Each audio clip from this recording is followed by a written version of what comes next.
Assalamualaikum warahmatullahi wabarakatuh.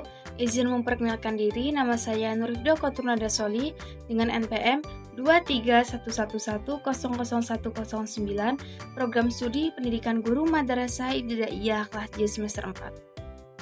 Video ini dibuat untuk memenuhi tugas mata kuliah Bahasa Indonesia dengan dosen pengampu Ibu Dia Rizky Nur Khalifah, MPD. Video ini akan menjelaskan cara meningkatkan keterampilan menyimak menggunakan video YouTube dan Google Forms, mulai dari persiapan, langkah-langkah, cara penggunaan oleh siswa, hingga kelebihan dan kekurangannya. Baik, langsung saja kita masuk ke penjelasannya. Halo semuanya, kali ini kita akan membahas cara meningkatkan keterampilan menyimak menggunakan video YouTube dan Google Forms. Media pembelajaran adalah alat atau sarana yang digunakan dalam proses belajar mengajar untuk membantu peserta didik memahami materi dengan lebih efektif. Dalam keterampilan menyimak, penggunaan media berbasis teknologi seperti YouTube dan Google Forms menjadi solusi inovatif yang mempermudah siswa dalam menangkap informasi secara audiovisual serta mengukur pemahaman mereka secara interaktif. Di mana YouTube menyediakan berbagai video edukatif yang memungkinkan siswa belajar melalui kombinasi suara dan gambar sehingga meningkatkan fokus serta daya ingat mereka terhadap materi, sedangkan Google Forms memungkinkan guru menyusun soal interaktif untuk menguji pemahaman siswa terhadap materi yang telah mereka simak dari video dengan hasil yang bisa dianalisis secara otomatis.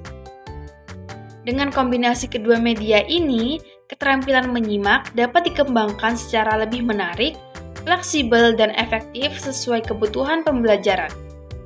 Selanjutnya ada langkah-langkah pembuatan media online. Langkah pertama adalah menyiapkan video pembelajaran. Kita bisa menggunakan video dari YouTube atau membuat sendiri.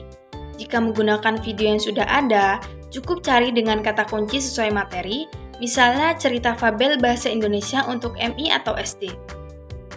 Pastikan videonya memiliki durasi yang sesuai. Untuk MI atau SD, disarankan 3-5 menit agar tidak terlalu panjang dan tetap menarik perhatian siswa. Di sini saya sudah menyiapkan video cerita fabel si kancil dan buaya. Mari kita simak bersama. Kancil dan buaya. Suatu hari, di sebuah hutan yang rindang, tinggallah seekor kancil. Kancil dikenal memiliki sifat yang cerdik dan ramah.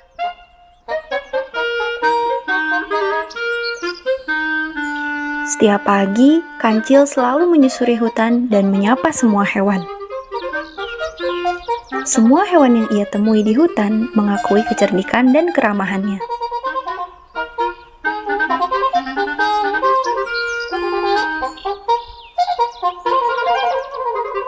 Hai gajah, wah sedang berenang ya? Hehe, iya Kancil, segar sekali airnya. Kamu mau ikut Kancil? Tidak terima kasih. Aku hanya mau berkeliling hutan saja.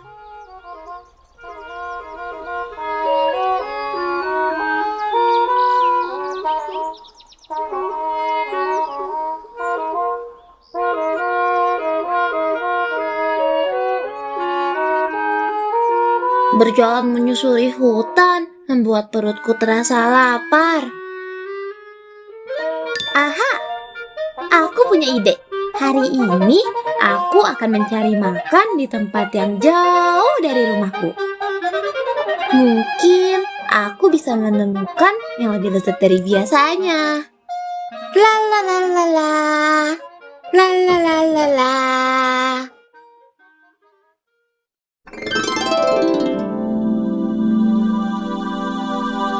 Wah, apel di pohon itu terlihat lezat.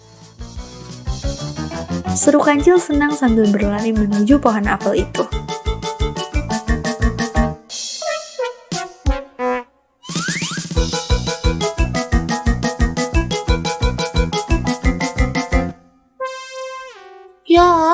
ternyata sangat jauh. Aku tidak bisa mengambilnya.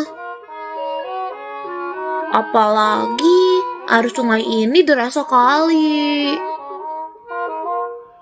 Karena Kancil merasa putus asa tidak bisa mengambil apel, ia memutuskan hanya minum di sungai itu. Setelah meminum air di sungai, Kancil terus memikirkan bagaimana cara untuk bisa mengambil apel yang letaknya sangat jauh untuk dijangkau. Tak hanya itu, ia juga tahu bahwa di sungai itu ada beberapa buaya yang menunggu di bawah untuk memangsanya. Hai buaya, keluarlah.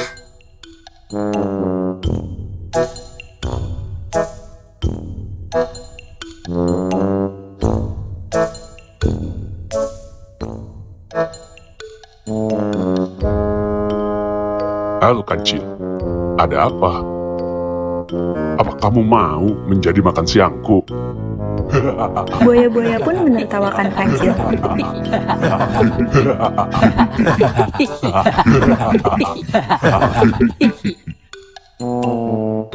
Aku membawakan undangan makan malam dari raja. Dia memerintahkanku untuk menghitung jumlah buaya di sini, agar ia bisa menyiapkan daging yang banyak untukmu.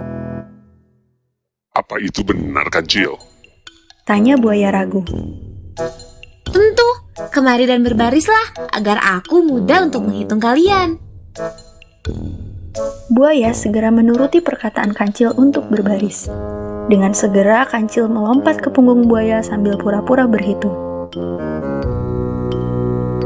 Oke, aku akan mulai menghitung kalian. Bersiaplah.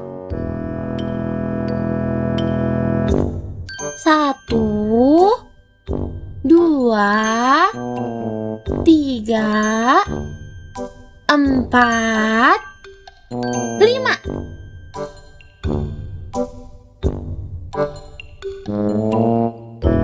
Jadi, ada 5 buaya di sungai ini.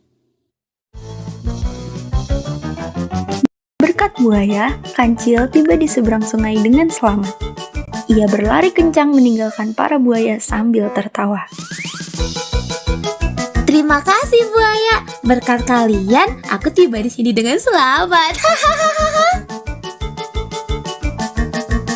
Hah? Apa maksudnya? Oh tidak, kita ditipu oleh Kancil. Dia menjadikan kita sebagai jembatan.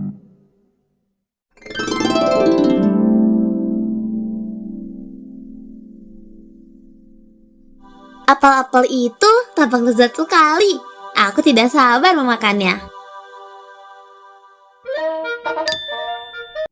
Nah, setelah menemukan video yang sesuai, klik bagikan, lalu salin tautan untuk mendapatkan link yang nantinya akan kita gunakan di Google Form. Selanjutnya, kita akan membuat soal pemahaman di Google Forms.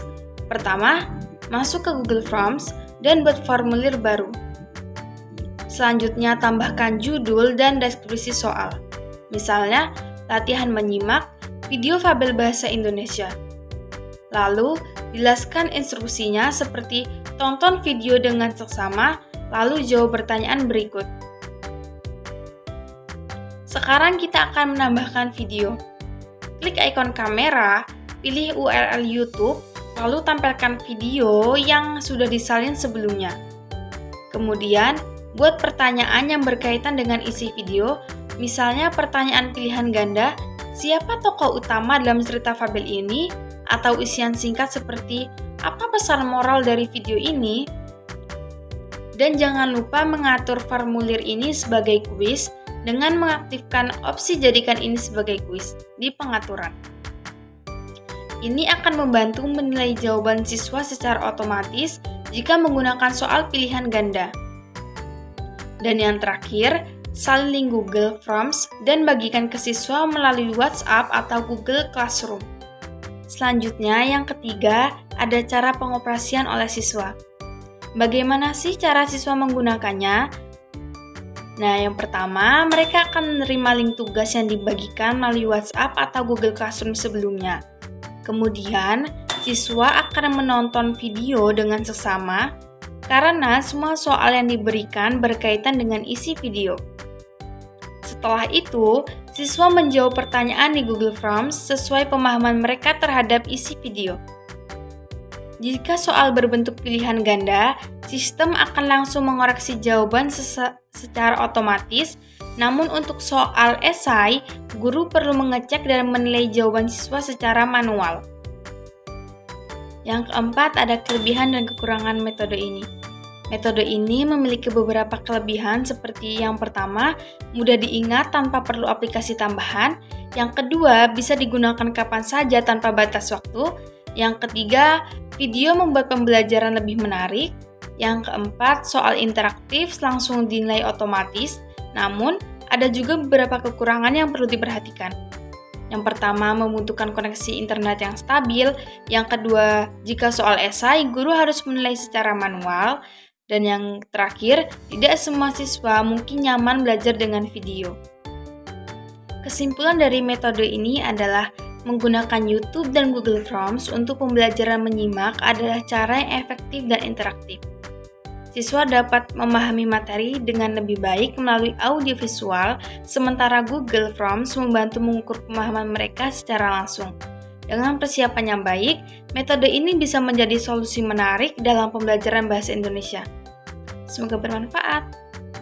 Mungkin cukup sekian penjelasan video dari saya akhiri. Wassalamualaikum warahmatullahi wabarakatuh.